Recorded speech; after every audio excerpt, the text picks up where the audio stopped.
How to fix Minecraft. Error code D-0010. Hey guys, in today's video, I'm going to show you how to fix Minecraft error code D-0010. So make sure to watch this video till the end and let's get started. This error usually happens due to corrupted installation files, missing dependencies, or an outdated Minecraft launcher. So let's go step by step. A quick reboot can sometimes clear out background issues causing the launcher to crash. Go to the search icon and search for settings. Once in it, go to the apps. After that, head over to the installed apps, find the Minecraft launcher, click on the three dots and select advanced options. From there, first click repair, and if that doesn't help, try reset.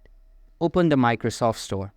Once it is open, then go to library and click get updates.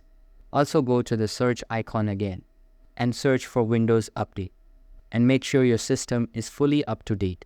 Uninstall the launcher completely, then head over to the official Minecraft website and download the latest version.